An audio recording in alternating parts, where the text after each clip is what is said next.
నమో గురుభ్యః.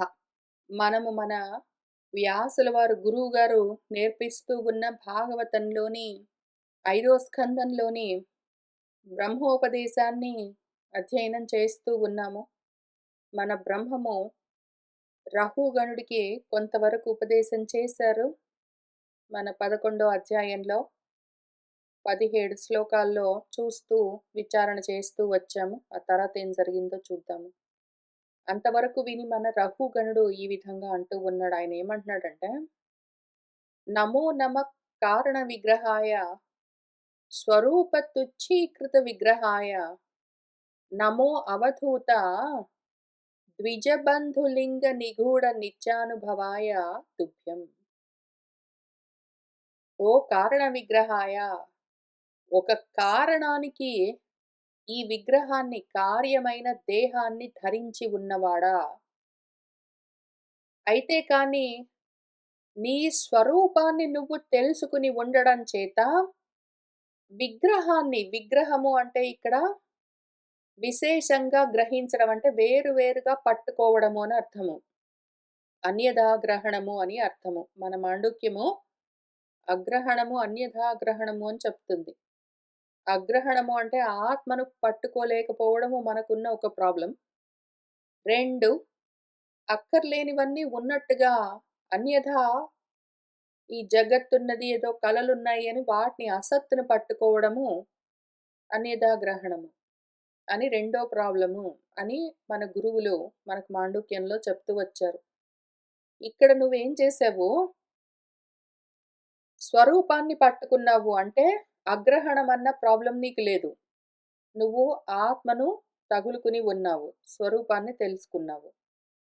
దానివల్ల ఏం జరిగింది, ఈ విగ్రహము అంటే విశేష జ్ఞానం ఏదున్నదో, అన్యథా గ్రహణం ఏదున్నదో అంటే అసత్తుని, వేరువేరుగా ఉన్న వాటన్నింటినీ, ద్వైతాన్ని తుచ్చీకృతం, తుచ్చము అంటే అల్పము అని వదిలిపెట్టేయడం. హేయం, క్షుద్రం, తుచ్చం అంటే తక్కువ రకము, అవరము, వదిలిపెట్టదగినవి అని అర్థము. వాటిని వదిలిపెట్టేసావు నువ్వు. ద్వైతాన్ని వదిలిపెట్టావు. అద్వైతమైన ఆత్మస్వరూపాన్ని పట్టుకుని అజ్ఞానపూరితమైన ద్వైతం ఏదున్నదో, విగ్రహము అంటే విశేషం గ్రహించడం ఏదున్నదో దాన్ని వదిలిపెట్టేసావు. కానీ మాత్రము ఒక కారణానికి ఈ దేహాన్ని ధరించి ఉన్నావు అని నాకు తెలుస్తూ ఉన్నది గురువుగారు. ఓ అవధూత, అన్నీ దులిపేసుకుని ఉన్నవాడా, మొత్తాన్ని దులిపేసుకున్నావు, నువ్వు దేన్ని పట్టించుకోకుండా ఉన్నావు. అయితే మాత్రం చూడ్డానికి ఏదో ఆకారం కనిపిస్తున్నది కదా నీది, అదెట్లా ఉన్నది అంటే ద్విజబంధు లింగ నిగూఢ నిత్య అనుభవాయ అయి ఉన్నావు. ద్విజబంధుడిలాగా ఉన్నావు. బ్రహ్మబంధుడు అంటారు. క్షత్రబంధుడు, బ్రహ్మబంధుడు అంటే చూడ్డానికి క్షత్రియుడిలాగా ఉంటాడు, కానీ నిజంగా క్షాత్రంలో లేడు. అటువంటి వాడు క్షత్రబంధువు. చూడ్డానికి బ్రాహ్మణులాగా ఉంటాడు, కానీ బ్రాహ్మణుల్లో అధముడు అని చెప్తూ ఉన్నప్పుడు బంధు అన్న శబ్దాన్ని వాడతారు. ఇక్కడ ద్విజబంధులాగా కనిపిస్తున్నావు. బ్రాహ్మడా అంటే చూడ్డానికి మట్టి కొట్టుకుని పోయి, మాసిపోయి ఉన్న వస్త్రాలతో, యజ్ఞోపవీతంతో, సంస్కారం లేకుండా ఉన్న దేహంతో ఈ రకంగా ఉన్నావు. ద్విజబంధులాగా ఉన్నావు. కానీ మాత్రము నీ లింగము, ఆ ఆత్మ తెలుసుకున్నావు అన్న గుర్తేదున్నదో, ఆ జ్ఞానము నిగూఢమై ఉన్నది. బయటబడి కనిపించకుండా ఉన్నది. నువ్వు చిరిగిపోయి, మాసిపోయి, మట్టి కొట్టుకుని ఉన్న వస్త్రాలు ధరించేదో పంచ ధరించి, మాసిపోయి మట్టి కొట్టుకుని దుమ్మంటుకుని ఉన్న యజ్ఞోపవీతంతో, అదిగో జుట్టుకు తైల సంస్కారాలు లేకుండా, దేహానికి స్నానాధికాలు లేకుండా, ఈ విధంగా కనిపిస్తూ ఉన్న నీలో నిత్యము ఆత్మానుభవం ఉన్నది. అది నిగూఢమై బయటబడి కనిపించకుండా ఉన్నది. చూడగానే మాసిపోయి దుమ్ము కొట్టుకున్న నీ దేహం కనిపిస్తుంది గాని, అందులో ఉన్న నీ స్థితి తెలియకుండా నిగూఢంగా ఉన్నది. అటువంటి తుభ్యం నీకు నమః నమస్కారము. జ్వరామయ ఆర్తస్య యథాగదం సత్ నిదాగదగ్ధస్య యథా హిమాంబః కుదేహ మానా అహి విదష్టదృష్టేః బ్రహ్మన్ వచః తే అమృతం ఔషధం మే. బ్రహ్మన్ గురువు గారు యథా ఏ విధంగానైతే జ్వరం అన్న ఆమయం అంటే జబ్బు చేసి ఒకడెవడో ఆర్తితో ఉన్నాడనుకోండి. ఎవడికో బాగా విపరీతంగా జ్వరం వచ్చింది. వాడు ఆ జబ్బుతో చాలా బాధపడుతున్నాడు, తపించిపోతున్నాడంటే, వాడికి ఒక చక్కటి సత్ అగదం మంచి మందేదైనా ఉన్నదనుకోండి ఆ జబ్బు, ఆ జ్వరం తగ్గడానికి, వాడికేదైనా మంచి మందు ఎవరైనా ఇస్తే, అది ఎంత అమృతంలాగా ఉంటుందో వాడికి ఆ జబ్బు తగ్గిస్తుందో ఆ ఔషధము అట్లా యథా ఏ విధంగానైతే ఒకడున్నాడనుకోండి గురువుగారు. నిదాగ దగ్ధస్య నిదాగము అంటే బాగా ఎర్రటి ఎండాకాలంలో ఆ ఎండల వేడికి దహించుకుని పోతూ ఉన్నవాడు ఒకడున్నాడనుకోండి. దాహంతో ఆర్తి చెంది ఉన్నవాడున్నాడనుకోండి. వాడికి హిమ అంబః చల్లటి మంచినీళ్ళు దొరికితే ఎర్రటి ఎండాకాలంలో వాడు దాహంతో అలమటించిపోతూ ఉంటే వాడికి చల్లటి మంచినీళ్ళు దొరికితే ఏ విధంగా ఉంటుందో, ఆ విధంగా కుదేహాన్ని బెట్టుకుని నేను, నా వంటి వాళ్ళు కుదేహము అంటే అంటే ఏదైతే కుత్సితమైనదో అని అర్థము. ప్రాపంచికమైన దేహము. కుదేహము. కుబేరము అని గూడా పిలుస్తారు. అటువంటి దేహాన్ని బెట్టుకుని దానితో ఇది నేను అన్న అభిమానంతో ఉన్న వాళ్ళుంటారు నా వంటి వాళ్ళు గురువుగారు. ఈ కుదేహాన్ని బెట్టుకుని, అక్కర్లేని ఈ దేహాన్ని బెట్టుకుని, దాన్ని చూసుకుని ఇది నేను అన్న అభిమానంతో, దేహాభిమానంతో ఉన్నవాళ్ళు, వాళ్ళను వాళ్ళు ఆ దేహం పైన అధ్యారోపణ జేసుకుని, ఏదో తాడు పైన పామును అధ్యారోపణ జేసినట్టు ఆత్మ పైన ఈ దేహాన్ని అధ్యారోపణ చేసి, అటువంటి పాము చేత విదష్టము బాగా కాటు వేయబడి, దానితో చూపు మందగించి, ఆ దృష్టి నశించి ఉన్నవాళ్ళెవరున్నారో గురువుగారు నా వంటి వాళ్ళు. ఆ పనికి మాలిన, కుత్సితమైన, నిందనీయమైన దేహాన్ని, మలపంక పూరితమైన దేహాన్ని ధరించి అది నేనే అనుకుని, అటువంటి అజ్ఞానపు పాము కాటు వేయడం చేత జ్ఞానపు దృష్టి నశించి, ఉన్న నా వంటి వాళ్లకు బ్రహ్మన్ గురువుగారు నాకు తే వచః నువ్వు చెప్తున్న ఈ మాటలు అమృతం వంటివి, ఔషధం వంటివి. ఇదే అమృతము, ఇదే ఔషధము. తస్మాత్ భవంతం మమ సంశయార్థం ప్రక్ష్యామి పశ్చాత్ అధునా సుబోధం అధ్యాత్మయోగగ్రథితం తవ ఉక్తం ఆహ్యాహి కౌతూహలచేతసః మే. తస్మాత్ కాబట్టి గురువుగారు, మీ వాక్కులే నాకు పరమౌషధము. మీ వాక్కులే నాకు అమృతము. అందుకని భవంతం మిమ్మల్ని మమ నాకున్న ఒక సంశయార్థం, నాకొక సంశయం ఉన్నదండి.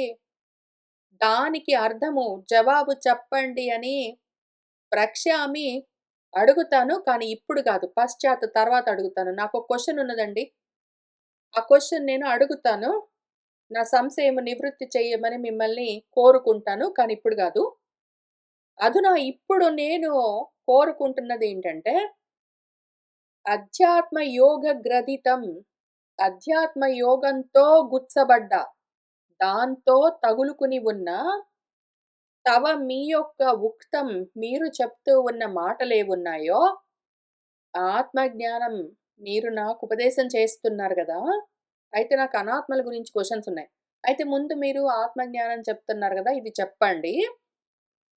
కుతూహల చేతసః మే కుతూహలంతో ఉన్న మనసుతో ఉన్న నాకు మీరు ఈ ఆత్మ జ్ఞానంతో కూడి ఉన్న, ఆత్మయోగంతో నిండి ఉన్న మాటలు చెప్పండి. అయితే ఎట్లా అంటే సుబోధం నాకు సులువుగా అర్థమయ్యేట్టు గురువుగారు. నాకు సులువుగా అర్థమయ్యే మాటల్లో మీరు అమృతతుల్యమైన, ఔషధప్రాయమైన ఆత్మ విద్యను ముందు ఉపదేశం చెయ్యండి. తర్వాత నాకున్న ప్రశ్నలు అడుగుతాను. యదాహ యోగేశ్వర దృశ్యమానం క్రియాఫలం సత్ వ్యవహారమూలం నహి అంజసా తత్వవిమర్శనాయ భవాన్ అముష్మిన్ భ్రమతే మనః మే. ఆయన నాకు క్వెషన్ ఉన్నదండి గురుగారు. నేను తర్వాత అడుగుతాను. ముందు మీరు చెప్తున్నారు గదా! అది చెప్పండి అన్నాడు. కానీ మనసు ఊరుకోదు. మనసులో ఏమైనా సంశయాలున్నాయి అంటే ముందు ఆ క్వెషన్ అడగాలి. దానికి ముందు జవాబు కావాలి. అది సమాధాన పడలేదు అంటే, ఇంకా ఎవరేది చెప్పినా అది వినడానికి సిద్ధమవ్వదు. దాని మనసుకు ఒక అనుమానం వచ్చిందంటే, మనసుకి ఏదైనా అనుమానం కలిగింది అంటే, దానికి సమాధానం దొరికేదాకా దాని గురించే మనసులో పెట్టుకొని కూర్చుంటుంది. ఆ మనసు దాన్నే పట్టుకొని కూర్చుంటుందింక. ఆ ప్రశ్నకు సమాధానం దొరికిన తర్వాత, అప్పుడు అది ఇంక తర్వాత ఏదైనా చెప్తే వింటుంది. ఇక్కడ పాపము రహుగణుడు నాకో క్వెషన్ ఉంది. నేను తర్వాత అడుగుతాను. ముందు నువ్వు చెప్పేది చెప్పు అన్నాడు. అన్నాక గూడా మనసు ఒప్పుకోలేదు. ప్రశ్న ఉన్నది. సంశయం ఉన్నది. దానికి సమాధానం కావాలిప్పుడు.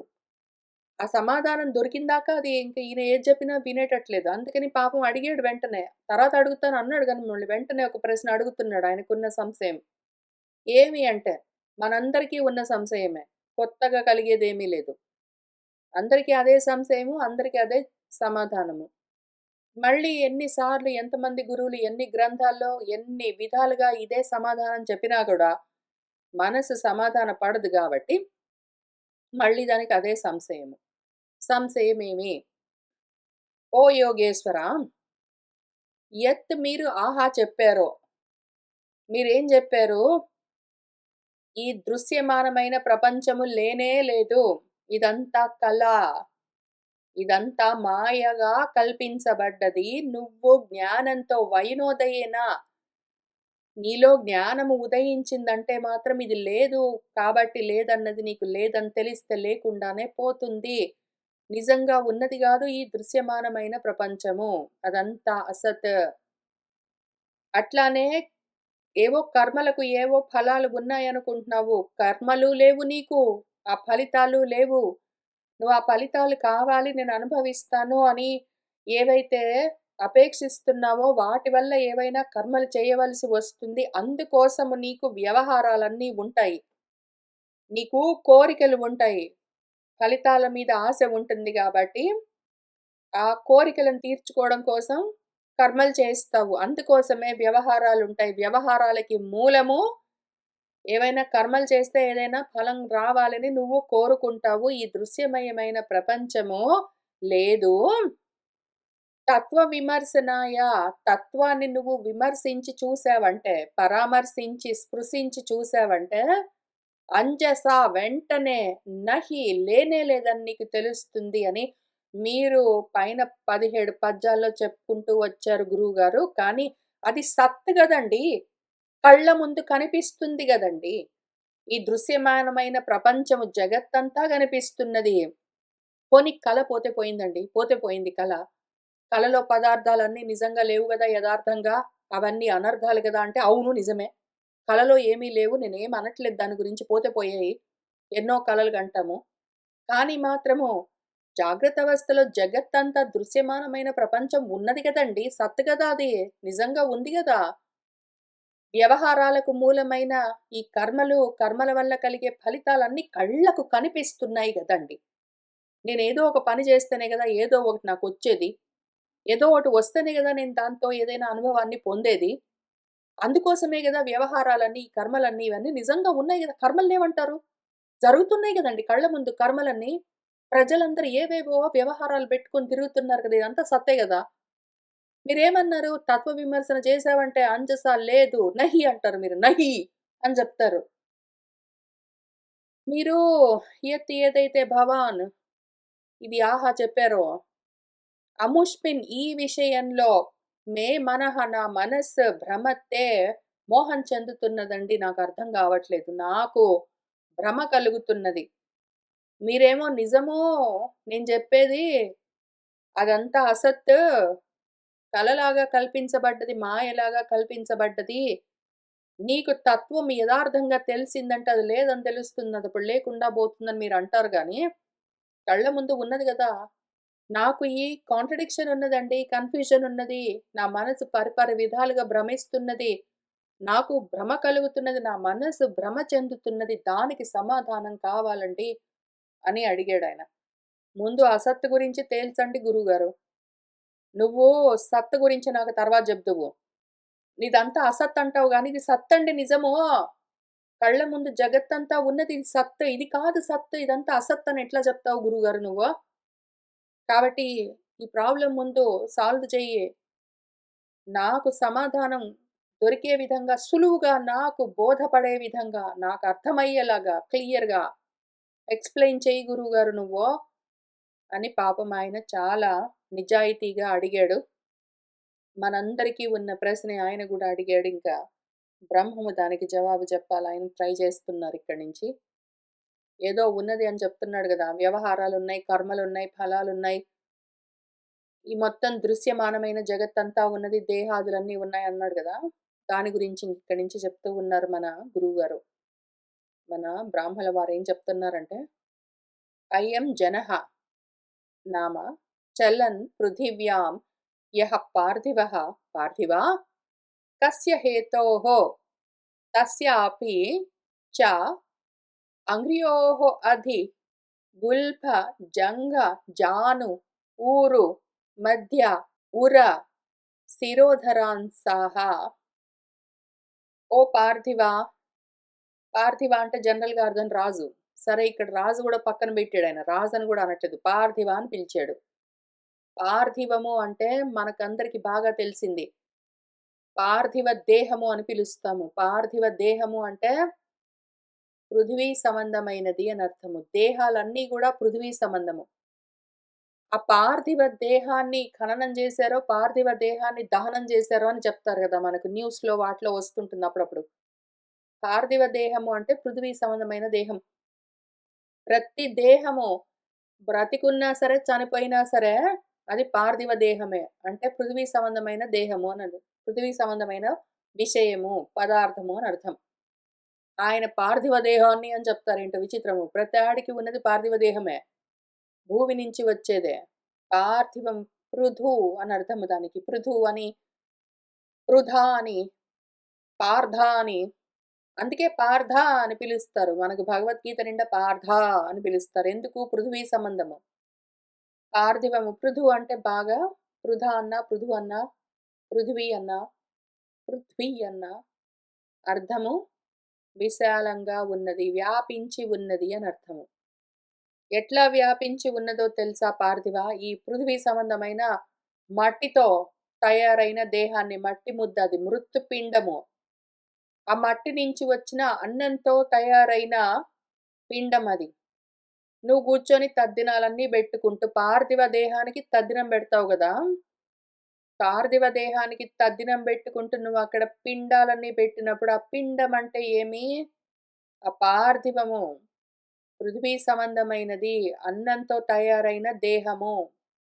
మట్టిలో నుంచొచ్చిన అన్నంతో తయారైన దేహము అని చిహ్నంగా, లింగంగా, గుర్తుగా అక్కడ ఎదురుగా నీతో పెట్టిస్తారు. నువ్వు ఆ 3 ముద్దలు బెట్టి దానికి దండాలు బెట్టి తర్వాత నువ్వు భోజనాలు చేసి మూతి తుడుచుకొని పోవడం గాదు. ఆ పిండమేంటో చూసుకో. పార్థివ దేహం బెట్టుకొని తిరుగుతున్నావా లేదా నువ్వు? ఆ పార్థివ దేహాన్ని తగిలించుకుని తిరుగుతున్నావా లేదా? నువ్వు వదిలిపెట్టి వెళ్ళావంటే అది శవము. నువ్వు అందులో ఉన్నావు గాబట్టి అది శివమై ఉన్నది లాగా కనిపిస్తున్నది. కానదెప్పుడో పోయింది. మళ్ళీ భగవద్గీతలో ఏం జెప్పాను నేను ఇదే విషయం నీకు? ఎప్పుడో కాలునై ఈ దేహాలన్నీ కబళించేశాను. అవెప్పుడో దహించుకుని పోయాయి. నువ్వు చూస్తున్నవన్నీ నిజంగా లేవు. ఎక్స్‌పైరేషన్ డేట్స్ తోటొచ్చినవి ఎప్పుడో పోయాయి. అని చెప్పాను గదా! అది అక్కడ అర్థమైందా నీకు? కాలేదు గదా! మళ్ళీ ఇక్కడ ఇంకో రకంగా చెప్తాను పట్టు. ఓ పార్థివ పృథివీ సంబంధమైన మట్టితో మట్టి నుంచి వచ్చిన అన్నంతో తయారైన దేహాన్ని ధరించి ఇంకేంటో అది నేను అనుకుంటున్నావు కదా మూర్ఖంగా. యహ ఏదైతే పార్థివః ఆ పృథివీ సంబంధమైన దేహం ఉన్నదో అది అయం జనః నామ జనం అన్న పేరుతో ఉన్నది కదా, జన్మ తీసుకున్నది. జనం అంటే ఏంటి? జన్మించింది అని అర్థం. ఈ జనం అన్న జన్మ తీసుకున్న దేహం అన్న పార్థివమైన ఏ శరీరం ఉన్నదో అది పృథివ్యాం చలన్ ఈ పృథివి మీద భూమి మీద తిరుగుతూ ఉంటుంది. పృథ్వీ సంబంధమైన దేహాలన్నీ పృథివీ పైనే తిరుగుతూ ఉంటాయి కదా. పృథివీ సంబంధమైన దేహాలన్నీ పృథివిని అంటుకుని తిరుగుతూ ఉంటాయి. వాటిని జంతువులని పిలుస్తారు. జన్మించాయి అని అర్థం. అవి ఎట్లా వచ్చాయో తెలుసా? కస్య హేతోహో. కస్య అంటే ఎవరి యొక్క కారణానికి అని మనం దాన్ని అర్థం చేసుకోవడానికి వీల్లేదు. కస్య అంటే కొంచెము సంస్కృతము వ్యాకరణం గ్రామర్ తెలిసిన వాళ్ళకి, పదాలకు అర్థం తెలిసిన వాళ్ళకి కస్య అంటే ఎవరి యొక్క అని షష్ఠి చెప్తారు. ఇక్కడ అది గాదు. కస్య అంటే ఎవరి యొక్క గాదు. కస్య కహ. క అన్న దానికి చాలా అర్థాలున్నాయి. క అన్న అక్షరానికి చాలా అర్థాలున్నాయి. ఆశ్చర్యం అనిపిస్తుంది. సంస్కృత విశేషణం అది. అకారాంత పుల్లింగ శబ్దము. బ్రహ్మ, విష్ణువు, మన్మధుడు, అగ్ని, గాలి, యముడు, సూర్యుడు, రాజు, దేహం అని అన్ని రకాల అర్థాలున్నాయి. క. అయితే ఇక్కడ కస్య హేతోహో అంటే ఆత్మ కారణంగా ఈ దేహాలన్నీ కూడా ఎందుకు? ఆత్మ కారణంగానే బ్రహ్మైనా, విష్ణువైనా, మన్మధుడైనా, అగ్ని అయినా, గాలైనా, ధూళైనా, యముడైనా, సూర్యుడైనా, ఈ దేహాలైనా, రాజులైనా, ఆ ఋషులైనా ఎవరైనా సరే ఆత్మ కారణంగానే ఆ దేహాలను ధరిస్తారు. ధరించి ఆ దేహాలను పెట్టుకుని, అన్నంతో తయారైన దేహాలను పెట్టుకుని ఆ భూమి మీద నడుస్తుంటారు. కదిలి కర్మలు చేస్తూ ఉంటారు. కస్య హేతోహో అంటే ఆత్మ కారణంగానే పార్థివ దేహాలన్నీ పృథివీ పైన జంతువు అన్న పేరు పెట్టుకుని, జనుడు అన్న పేరు పెట్టుకుని, జనం అన్న పేరు పెట్టుకుని తిరుగుతూ ఉంటుంది. ఇంతకీ పృథివీ సంబంధమైన పిండం ఏదున్నదో పార్థివ దేహము, దానికేముంటాయి పాడి పార్ట్స్ చూసుకున్నావా? తస్యాపి దానికి కూడా మళ్ళీ అంగ్ర్యోహో అధి. అంగ్రి అంటే పాదాలు. పాదాలుంటాయి. పాదాలకు అధి పైన గుల్ఫములు, మడమలుంటాయి. హీల్స్. దానిపైన జంఘాలు, పిక్కలుంటాయి. షిన్స్. దానిపైన జానువులు, మోకాళ్ళుంటాయి. ఆ తర్వాత పైన ఊరువులు, తొడలుంటాయి. ఆ తర్వాత మధ్యము నడుముంటుంది. ఆ తర్వాత ఉరహ, ఉరస్థలము అంటే వక్షస్థలము. ఆ పైన శిరోధరము అంటే మెడ. ఆ మెడకు అటు ఇటు అంశభాగము అంటే మూపు, భుజాలుంటాయి కదా. నువ్వు చేస్తూ ఉంటావా కూర్చొనే? వ్రతాలనుకుంటూ అధా అంగపూజ అని అధాంగ పూజలన్నీ చేస్తావా? అధ అంటే ఇంక మళ్ళీ ఇక్కడి నుంచి అంగపూజలు. అంగాంగము వర్ణించుకుంటూ ఏముందిరా నీకు? అక్కడ ఎదురుగా విగ్రహంలో చూస్తున్నావా నీకు? పాదాలు, ఏదో మడమలు, పిక్కలు, మోకాళ్ళు, తొడలు, నడుము, వక్షస్థలము, చేతులు, మెడ, తలకాయ అని చెప్పుకుంటూ ఆ ఎదురుగా విగ్రహంలో చూపించినవి, మూర్తిలో చూపించినవి ఏమున్నాయో నీ మూర్తిలో కూడా ఉన్నాయా లేదా? చూసుకున్నావా? అదే నువ్వు అని చూపించడం కోసం అధాంగ పూజలని చేపిస్తారు.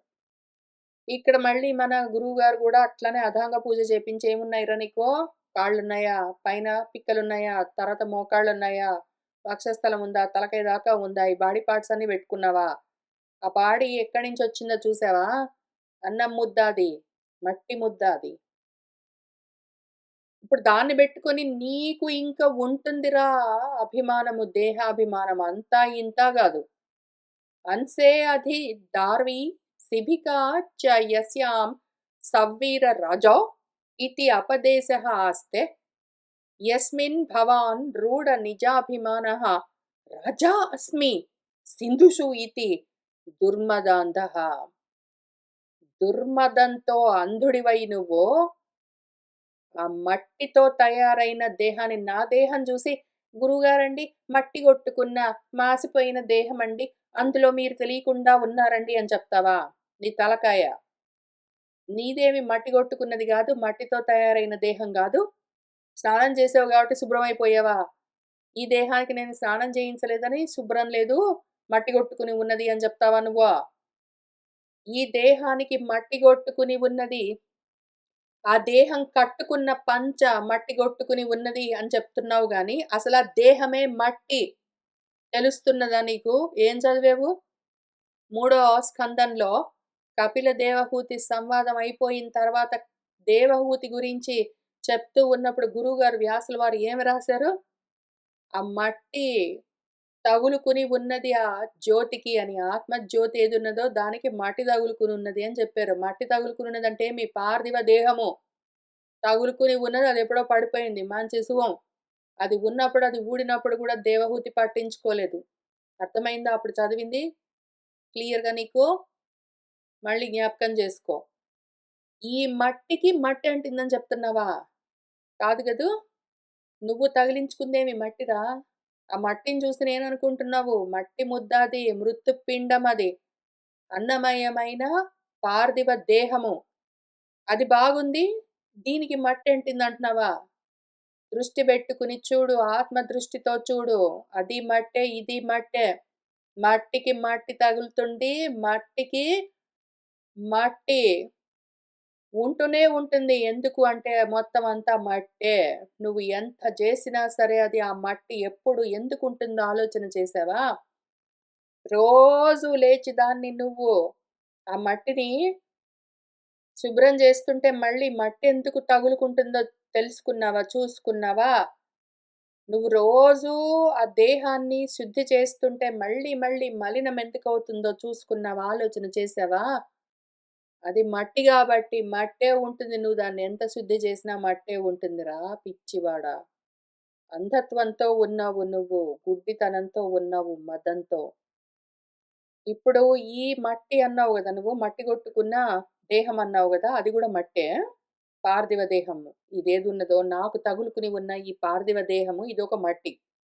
ఈ మట్టి ముద్దకు కాళ్ళుంటాయి, తొడలుంటాయి, వక్షస్థలాలుంటాయి, అంశభాగాలుంటాయి గదా! ఆ అంశభాగాల్లో నేను అన్న నాకు మాత్రమే అంటుకున్న ఈ పార్థివ దేహం అంతవరకే గాదు. ఏదో నీ పల్లకి మోయడానికి ఇంకొక 6, 7 మందిని పెట్టుకున్నావు గదా! అవి గూడా ఇంతే సేమ్ మట్టి. వాటికి గూడా ఇట్లనే బాడీ పార్ట్స్ ఉంటాయి ఆ మట్టి ముద్దలకు. ఈ అంశ భాగాల పైన అధిరోహించి ఎక్కి ఒక దార్వి శిబిక ఉన్నది కదా! ఈ మూపుల పైన, భుజాల పైన ఎక్కి ఒక చెక్కతో చేసిన పల్లకి ఉన్నదా? అదొక మట్టి కాదు? మట్టిలో నుంచి కదా వచ్చింది. నువ్వెక్కి కూర్చున్న పల్లకి. ఆ పల్లకిలో యస్యాం అందులో సవ్వీర దేశానికి నేను రాజును. సవ్వీర రాజునండి అని అపదేశం బెట్టుకుంటావా నువ్వు? ఉపదేశాలన్నీ పక్కన బెట్టి, ఓహో! చదువుకున్నానంటావు, నువ్వు ధర్మాలన్నీ జెప్తావు, ఏమేమో కొటేషన్స్ అన్నీ వాడతావు. ఏమిరా నీకర్థమయ్యింది? ఉపదేశాలన్నీ అపదేశమైపోయాయి కదూ! సవ్వీర రాజునండి నేను అని ఆ పేరు బెట్టుకుంటావా? ఆ అపదేశం. పెట్టుకుని ఆస్తే ఉన్నావా? దానిపైన ఏదైతే ఈ మట్టి ముద్దలున్నాయో, ఇవి ఆ మట్టితోటే తయారైన చెక్కతో తయారైన పల్లకి మోస్తూ ఉంటే, ఆ పల్లకిలో మట్టితో తయారైన ఇంకొక మట్టి ముద్దవు నువ్వు. దానికి సవ్వీర రాజునని పేరు బెట్టుకుని, అందులో ఆ పల్లకీలో భవాన్ తమరు రూఢ నిజాభిమానః నిజాభిమానం, ఆత్మాభిమానం, దేహాభిమానం బెట్టుకున్నావా నువ్వు? ఆ దేహం చూసుకుని, ఆ మట్టి ముద్దను, మృత్యుపిండాన్ని, పార్థివ దేహాన్ని బెట్టుకుని, అది నేను అని నిరూఢంగా పాతుకున్నావా? ఆ ఆలోచనను దాంట్లో నింపుకున్నావా? నేను సింధు రాజ్యాలకు రాజాస్మి అంటావా? నేను సవ్వీర రాజునండి. సింధు దేశానికి రాజునండి. అని దుర్మదాంతంతో మాట్లాడతావా? ఏమిరా నువ్వు మాట్లాడుతున్నది? నువ్వు నేను అనుకుంటున్నది గూడా మట్టి ముద్ద. నువ్వు ఎక్కి ఉన్నది గూడా మట్టి నుంచి వచ్చిన చెక్కతో తయారైన ముద్ద. అదే ఎక్కింది గూడా ఈ మట్టి ముద్దల మోపుల పైకి. ఏది కాదురా మట్టి ఇందులో? ఏది కాదు మట్టి? నేను మట్టి కొట్టుకున్నానని పద్యాలన్నీ జెప్తావా నువ్వు? ఆ! ఇదా నీకర్థమయ్యింది? దుర్మదాంధుడివై ఉన్నావు. శోచ్యాన్ ఇమాన్ త్వం అధికష్ట దీనాన్ విష్ట్యా నిగృహ్ణన్ నిరనుగ్రహసి జనస్య గోప్తా అస్మి విగద్ధమానః న శోభసే వృద్ధ సభాసు దృష్టః. దృష్టుడివిరా నువ్వు. దృష్టుడివి అంటే ప్రగల్భాలన్నీ పలుకుతావు. పెద్ద పెద్ద మాటలన్నీ మాట్లాడతావు. కృష్ణార్జున సంవాదంలో నీలాగానే మాట్లాడిన వాడి గురించి నేనేమి చెప్పాను గుర్తున్నదా? ప్రజ్ఞావాదాంశ్చ భాషసే అని చెప్పలేదు? అశోచ్యాన్ అన్వశోచహత్వం. ప్రజ్ఞావాదాంశ్చ భాషసే. పెద్ద పెద్ద ప్రజ్ఞావాదాలని ధర్మాలన్నీ చెప్తావా నాకు? మొత్తం పద్యాలు. నా ధర్మం కదండి అని నాతో మాట్లాడతావా? ఏమిరా నీ ధర్మము? ఆత్మధర్మం ఉన్నదా అక్కడ? అనాత్మ ధర్మాలన్నీ ఆత్మధర్మం అని చెప్తావా? ప్రగల్భాలన్నీ పలుకుతావా? దృష్టః. నువ్వు జనస్య గోప్తా అస్మి అండి నేను. ఈ జనులను రక్షించేవాణ్ణి. జనులకు నేను రక్షకుండండి. ఆ రకంగా అస్మి ఉన్నాను అని వికద్ధమానః గొప్పలన్నీ చెప్పుకుంటావా నువ్వు? చేస్తున్నదేమిరా నువ్వు? ప్రజలను కాపాడుతానండి, ప్రజలను రక్షిస్తానండి నేను, ప్రజలను పోషిస్తానండి అని పెద్ద పెద్ద మాటలు ప్రగల్భాలన్నీ చెప్తూ ఉన్న నువ్వు చేస్తున్న పనేమిరా? ఇమాన్ పాపం వీళ్ళు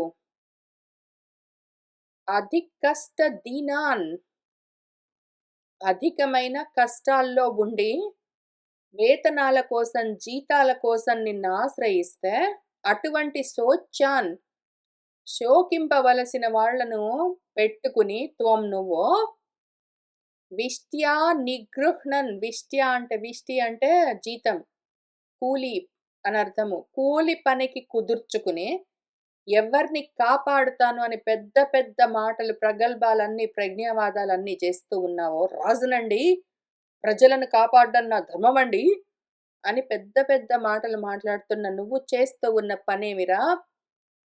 అల్పులను కూలి పనికి కుదుర్చుకొని వాళ్ళ పైన ఎక్కి కూర్చుంటావా నువ్వు? నిరనుగ్రహసి దయ లేకుండా అనుగ్రహం లేకుండా ఉన్నావే. నీ వంటి వాడు నువ్వు వృద్ధ సభాసు వృద్ధులు జ్ఞాన వృద్ధులు ఎవరున్నారో వాళ్ళు కూర్చున్న సభల్లో నా శోభసే శోభిల్లవు. పండిత సభలకు నువ్వు పనికిరావు. వృద్ధ సభలకు పెద్దలు కూర్చుని మాట్లాడుకుంటూ ఉంటే వాళ్ళ పక్కన కూర్చుని మాట్లాడడానికి నీకు అర్హత లేదురా. విషయం అర్థం కావట్లేదు, ఆచరించేందుకు అవకాశం లేదు. నీ బుద్ధికి తోచినట్టు నువ్వేదో అనుకుని నేను గొప్ప అని ప్రగల్భాలన్నీ పలుకుతూ ప్రజాసేవ చేస్తున్నాను అని వాళ్ళ నెత్తి మీద ఎక్కి కూర్చొని అన్యాయంగా వాడుకుంటూ ప్రజ్ఞావాదాలన్నీ చేస్తున్న నువ్వు పండిత సభలకు పనికిరావు. యదా క్షితౌ ఏవ చరాచరస్య విదామ నిష్టాం ప్రభవంచ నిత్యం తత్ నామతః అన్యత్ వ్యవహార మూలం నిరూప్యతాం సత్క్రియయా అనుమేయం. చూపించురా నువ్వు, నిరూప్యతాం చూపించు. సత్తున్నదంటివని సత్తున్నదని చెప్తావా నాకు? తెలిసి తెలియక మాట్లాడుతూ పెద్ద పెద్ద మాటలన్నీ మాట్లాడతావా? చెప్తావా? సత్తున్నది కదండి. దృశ్యమానమైన క్రియాఫలాలతో ఉన్న వ్యవహారాలకు మూలమైన సత్తు ఉన్నది కదా యోగేశ్వర. నువ్వేమో లేదంటివే. నాకు చాలా కన్ఫ్యూజింగ్గా ఉన్నదండి అంటావా నువ్వు? ఏదిరా చూపించు, నాకు ఉంటే చూపించురా సత్. ఈ క్షితి అంటే ఏంటో తెలుసా నీకు అర్థము? పృథివీ అంటే చెప్పాను కదా, ఇప్పుడు క్షితి అంటే చెప్తాను విను. క్షతమైపోయేదని అర్థం, నశించేదని అర్థం. నశించేదాన్ని పెట్టుకుని దానిపైన చరాచరస్య, చరాలు అచరాలు అన్నీ ఉంటాయి. నశించే దాన్ని ఆధారం చేసుకుని, నశించే దానిపైన నిష్ఠ, నిష్ఠ అన్నదానికి 2 అర్థాలు. స్థితి, లయము అని. ప్రభవము అంటే సృష్టి. నశించే దాన్ని పెట్టుకుని చరాచరాలన్నీ వస్తూ ఉంటాయి, ఉంటూ ఉంటాయి, పోతూ ఉంటాయి. ఎక్కడి నుంచి వస్తాయిరా నువ్వు చెప్పు? పార్థివ దేహాన్ని తగలబెట్టాను, పార్థివ దేహాన్ని తవ్వి పెట్టాను అంటే ఎక్కడికి పోతున్నాయిరా పార్థివ దేహాలు? చూసావా? మట్టిలోకే పోతున్నాయి కదా! మళ్ళీ మట్టి నుంచే వస్తాయి. మట్టి నుంచి వచ్చిన అన్నం వల్ల దేహాలన్నీ తయారవుతాయి. మట్టి నుంచి వచ్చిన అన్నం వల్ల దేహాలన్నీ నిలుస్తూ ఉంటాయి.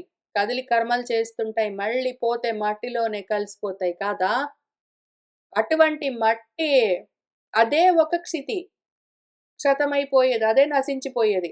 నశించిపోయే దాంట్లో నుంచి వచ్చి మళ్ళీ అందులోకే నశించేవాళ్ళు, నశించిపోయే దాంట్లో నుంచి వచ్చి మళ్ళీ అందులోకే పోయి నశించే పదార్థాలు, చరాచరాలన్నీ గూడా మట్టే గాదరా! నశించిపోయేవి గాదా? క్షితమే గాదా? క్షతమైపోయేవి గావా? ఇది నిత్యము విధామ చూస్తూనే ఉన్నామే. ఏమిరా? మట్టిలో కలిసిపోయే దేహాన్ని చూసి, అంటే నేనింత శుభ్రంగా ఉన్నానే, నువ్వు మట్టి కొట్టుకున్నావే అని చెప్తావా? నీ తలకాయ. జాగ్రత్తగా ఆలోచన చెయ్యి. మట్టిలో కలిసిపోతుందిరా. నీ మట్టితో తయారైన నీ మట్టి దేహమో, మృత్యుపిండమో తన్నామతః ఇంకా అదేదో పేరు పెట్టుకునే అన్యత్ ఏవేవో వేరు వేరు వ్యవహారాలన్నీ చేస్తూ వీటికి మూలం అదే గదండీ, సత్ గదండీ, ఉన్నది గదండీ అంటావా? అదే ఉండదండి. అదే ఉండదు. అదే ఉండకుండా పోయేది సత్తని ఎట్లరా నువ్వంటావు? కొంచెం ఆలోచన చేశావా? కొంచెమైనా ఆలోచన చేశావా?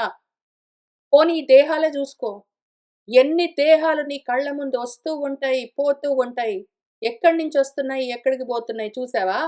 మట్టిలో నుంచొస్తాయి, మట్టిలోకి పోతాయి. నిజంగా ఉన్నాయారా నువ్వు? సత్ అని జెప్తావు. ఎట్లా జెప్తావురా నువ్వు సత్తని? సత్ అంటే ఏమి దానర్థము డెఫినిషన్? ఎప్పుడూ మార్పు లేకుండా అట్లనే ఉండాలి కదా! అది సత్ కదా! ఎప్పుడూ ఉండాలి, మార్పు లేకుండా ఉండాలి. ఇవి ఎప్పుడూ ఉంటున్నాయా? మార్పు లేకుండా ఉంటున్నాయా?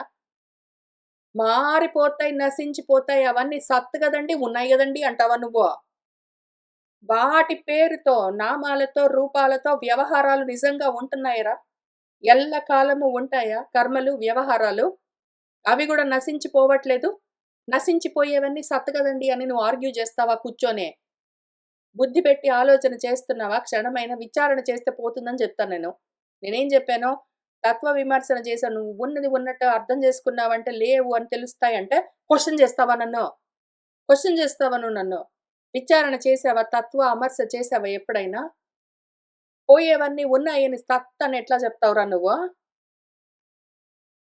పెద్ద మాటలన్నీ మాట్లాడతావు ప్రజ్ఞావాదుల్లాగా. కాబట్టి చూపించరా నువ్వు? ఆ పేరు పెట్టుకొని నామాలతో, రూపాలతో దేహాలుంటాయి మట్టి. అవన్నీ ఏవో వ్యవహారాలన్నీ చేస్తూ ఉంటాయి. మళ్ళీ ఏమవుతుంది? మట్టిలో కలిసిపోతాయి. ఉన్నాయా సత్? ఆ కర్మలున్నాయా పోనీ? క్రియయా అనుమేయం.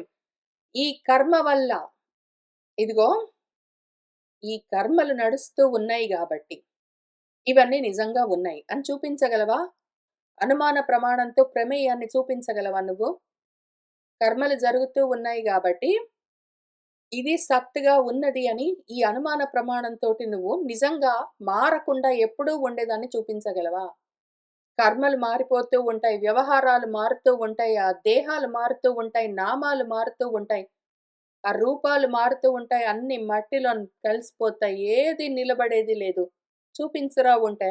సత్తుంటే నిరూపించి చూపించు. నిజంగా నువ్వు అనుమేయము. అనుమాన ప్రమాణంతోటి ఆ మేయాన్ని కొలమానం వేసి చూపించగలవా? ప్రమాణంతోటి ప్రమేయాన్ని చూపించగలవారా నువ్వు వీటితో? సత్ ఎప్పుడూ ఉండేది అని నిరూపించి చూపించగలవా? లేదు గదూ! ఆలోచన చేశావా? ఏవం నిరుక్తం క్షితిశబ్దవృత్తం అసత్ నిధానాత్ పరమాణవః యే అవిద్యయా మనసా కల్పితాః తే ఏషాం సమూహేన కృతః విశేషః. ఈ క్షితినే చూద్దాం పట్రా నువ్వు. క్షితి చూద్దాము. భూమి కదా! అన్నీ ఆ క్షితిలో నుంచి క్షతమైపోయే, నశించిపోయే దాంట్లో నుంచే వచ్చి, మళ్ళీ ఆ క్షతము నశించిపోయే దానిపైనే ఉండి, మార్పులతో ఉంటూ, మళ్ళీ ఆ క్షతము నశించిపోయే క్షితిలోకే వెళ్ళి చేరిపోతాయి నశించి కదా! ఆ క్షితి సంగతి చూద్దాం. పోనీ ఆ క్షితైనా ఎల్లకాలం సత్తగా ఉంటుందనుకుంటున్నావా? నువ్వు చెప్పిన దేహాలు ఉండవు. ఆ దేహాల యొక్క వ్యవహారాలు ఉండవు. ఆ వ్యవహారాల చేత జరుగుతూ ఉన్న కర్మలు ఉండవు. వాటి వల్ల కలిగే ఫలితాలు ఉండవు. అవన్నీ అసత్ మార్పులతో ఉంటాయి, నశిస్తాయి. పోనీ అవన్నీ ఎక్కడ జరుగుతున్నాయో ఆ క్షితైనా పోనీ ఉంటుందా? దాని సంగతి చూద్దాం అదెట్లా తయారైందో. క్షితి శబ్దంతో ఆ వృత్తంతో ఏదైతే నిరుక్తం చెప్పబడ్డదో ఈ విధంగా, ఏదైతే క్షితి అన్న శబ్దంతో ప్రవృత్తమై ఉన్నదేదున్నదో, ఆ శబ్దంతో నిర్వచించబడుతూ ఉన్నదేదున్నదో అసలు నిర్వచనం చూడు. నిరుక్తం చూడు నువ్వు. టెక్స్ట్ బుక్ ఓపెన్ చేయి. నిరుక్తం ఓపెన్ చేసి, డిక్షనరీ ఓపెన్ చేసి పృథివీ, పార్థివము, క్షితి, సత్ మొదలైన పదాలకు నువ్వు అర్థం చూడరా. నిరుక్తం ఓపెన్ చేయి. చదువుకున్నావు గదా! నువ్వు వేదాలు చదువుకుంటే నిరుక్తం అందులో ఒక అంగము కదా! షడంగాల్లో ఒకటి నిరుక్తము. వ్యాకరణము, ఛందస్సు వాటితో పాటు. ఆ పుస్తకం చదివావు గదా! పోనీ అది చదవకపోతే పోనీ పక్కన పెట్టు. ఏదో Sanskrit, English, Sanskrit, Telugu dictionary ఏదైనా పెట్టుకొని చదివావా? శబ్దార్థ రత్నాకరము అట్లాంటివుంటాయి. పోనీ అది గూడా చదవకపోతే పోనీ ఆంధ్రభారతి పెట్టుకున్నావా? ఆంధ్రభారతి పెట్టుకొని పోనీ ఆ పదాలక్కడ పెట్టు. సత్ అంటే ఏంటి అని అట్లాంటివి అక్కడ పెట్టు. పదాలు పెట్టి అర్థం చూడరా నువ్వు. అర్థం చూసావనుకో వ్యుత్పత్తులతో సహా వస్తుంది నీకు కదా! అట్లానే క్షితి అని చూడు. తెలుస్తుంది నీకు. ఏదైతే క్షయతి, వినశ్యతి అని వ్యుత్పత్తి వస్తుంది. అట్లానే ఏం చెయ్యి? ప్రతి పదానికి అర్థం చూసుకుంటూ వెళ్ళు. పోనీ అట్లా అయినా నీకు విషయం అర్థమైతుంది కదా! ప్రయత్నం లేకపోతే ఎట్లా తెలుస్తుందిరా? నీ ఇష్టం వచ్చినట్టు అర్థాలన్నీ ఊహించుకుంటావా? కాబట్టి నిరుక్తం చూసావా క్షితి అంటే అర్థమేంటో? ఇప్పుడు అదెట్లా తయారైందో క్షితం గదా! క్షతమైపోయేది గదా! క్షితి అంటే. అదెట్లా నశిస్తుందో అదసలు ఎట్లా తయారైందో చూద్దాం పట్టు. ఏ పరమాణవః పరమాణువులున్నాయో అవన్నీ గూడా అసత్ నిధానాత్ అసత్తుగా అంటే మార్పులతో వాటితో కూడి ఒక్క చోట కుప్పగా పోస్తే ఆ పరమాణువులన్నీ గూడా కలిసి క్షితి అన్న పేరుతో ఆ శబ్దంతో నిర్వచించబడే ఈ పదార్థం ఒకటి తయారైంది. అయితే ఆ క్షితి అన్న పేరుతో తయారై ఉన్న ఆ పృథివీ అన్న పదార్థం ఏదున్నదో అది పరమాణువుల సమూహంరా. పరమాణువులన్నీ కలిసి ఆటమ్స్ అన్నీ కలిసి ఒక నిధానము ఒక చోట కూడితే ఆ పృథివీ లేదా క్షితి అన్నది ఒక పదార్థం తయారయింది. పోనీ ఈ పరమాణువులేవున్నాయో ఏ పరమాణవః ఏవైతే పరమాణువులున్నాయో పోనీ ఇవైనా సత్ అంటావా? కాదు. అవి గూడా అవిద్య చేత మనస్సుతో కల్పించబడ్డాయి. మాయగా కల్పించబడ్డవి. పరమాణువులు గూడా నిజంగా లేవు. ఈ మాట చెప్పాలంటే భయమేస్తుందిరా నాకు. నీకీ ఉపదేశం చేయాలంటే నాకు భయమేస్తుంది. ఇప్పుడు నువ్వు కష్టపడి ఈ ఉపదేశమంతా వింటావు. నోట్స్ అన్నీ రాసుకుంటావు. తర్వాత వాళ్ళు ఇది చదివి కాబట్టి పరమాణువులు ఉన్నాయి అని అణువుల వల్ల ఇదంతా కల్పించబడ్డది. అది నిజంగా ఉన్నది అని కాణాదులు, కణాలతో, అణువులతో ఇవన్నీ వచ్చాయని కాణాదులని ఇంక మళ్ళీ తయారవుతార్రా. నేను ఏది చెప్పినా సరే వాళ్ళు వ్యతిరేకంగానో, ఐధావతిగానో అర్థం చేసుకొని ఏంటేంటో అర్థాలు చేసుకుంటూ వాటిని ప్రచారం చేస్తారు. ఏదైనా జెప్పాలంటే భయమేస్తుందిరా. పోనీ వాళ్ళ సంగతి తర్వాత చూద్దాం. నువ్వైనా సరిగ్గా అర్థం చేసుకో. పరమాణువులన్నీ కూడితే క్షితి, పృథివీ, భూమి తయారైంది అన్నాననుకో. నిజంగా ఉన్నాయనుకుంటున్నావేంటి? కాదు. ఆ పరమాణువులన్నవి కూడా మనస్సు చేత కల్పించబడ్డ అవిద్యాపూరితమైన మాయ. మాయగా కల్పించబడ్డాయి. నిజంగా పరమాణువులు కూడా లేవు.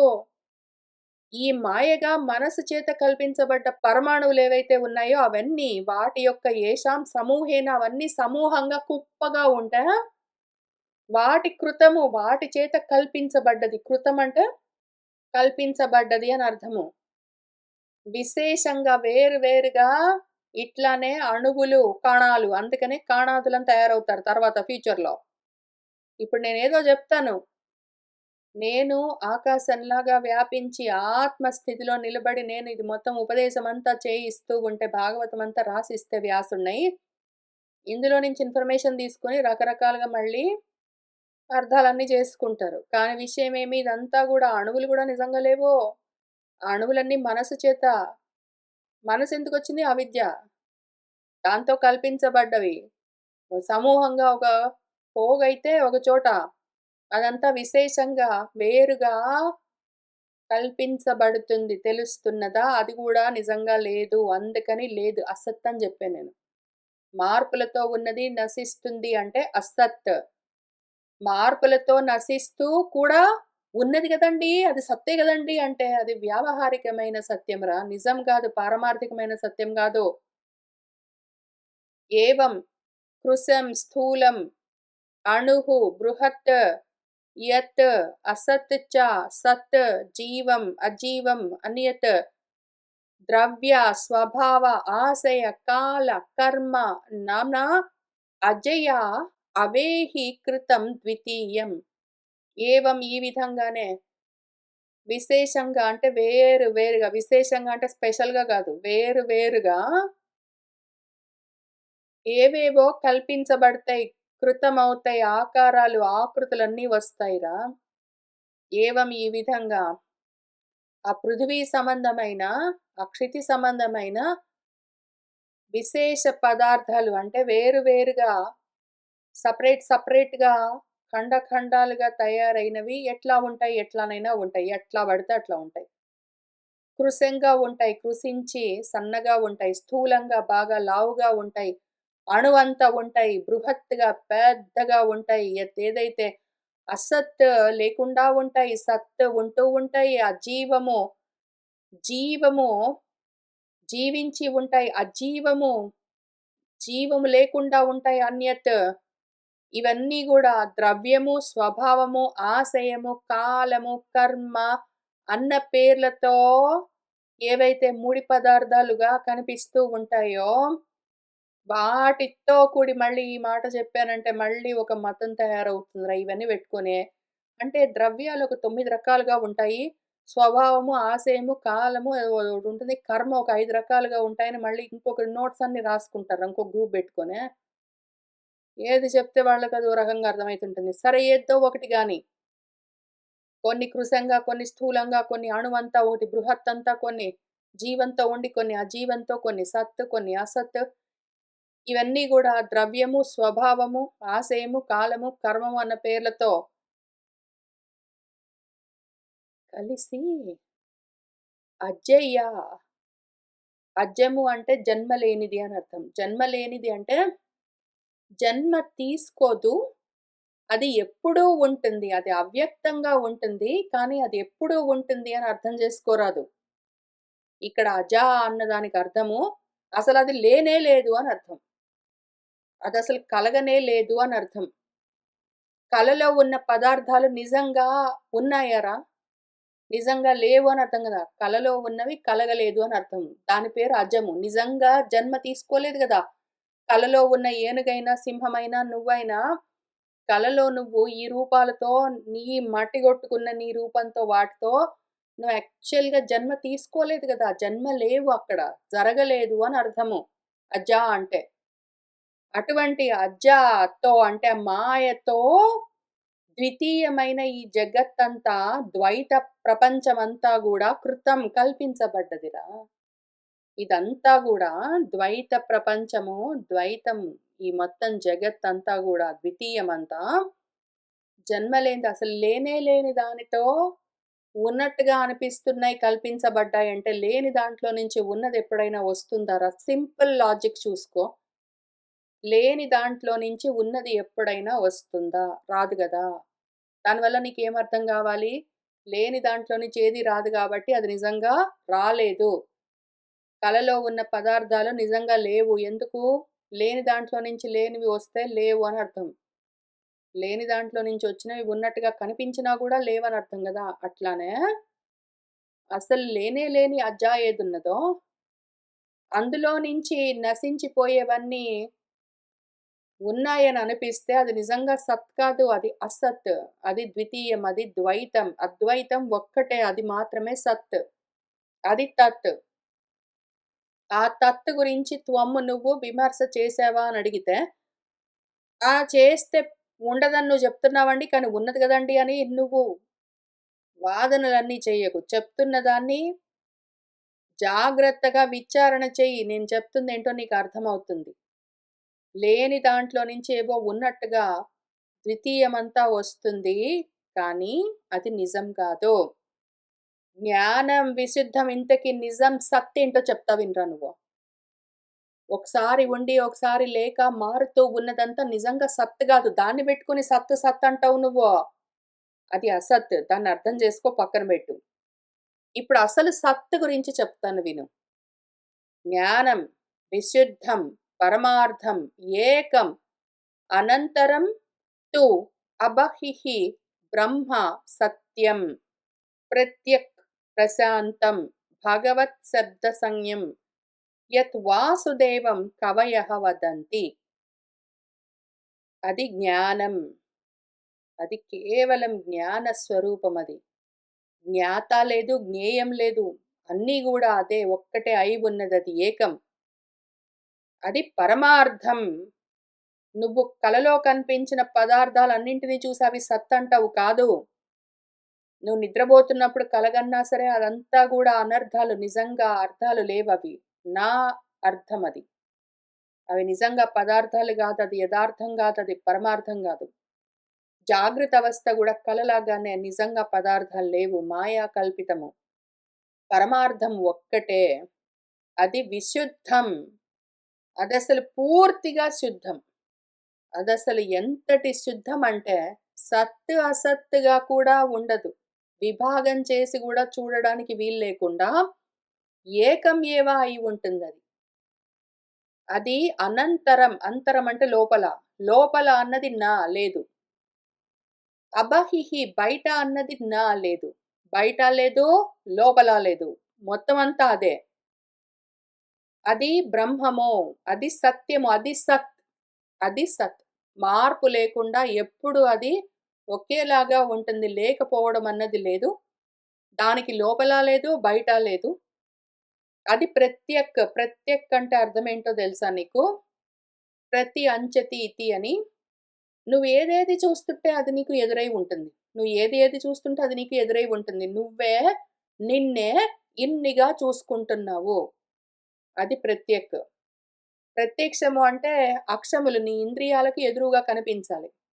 పరోక్షము అంటే ఇంద్రియాలకు తెలియకుండా అనుమాన ప్రమాణంతో తెలుస్తూ ఉండాలి. కానీ ఇది ప్రత్యక్షం గాదు. ఇది పరోక్షం గాదు. ఇది అపరోక్షం. ఇది ప్రత్యక్. నువ్వు ఏది చూస్తావో అది అదే. నువ్వే అనర్థం. అది ప్రశాంతం. దాంట్లో ఏ వైషమ్యాలు ఉండవు. అది ఏదున్నదో తత్ పదార్థం, సత్ పదార్థము అది భగవత్ శబ్దంతో చెప్పబడుతుంది.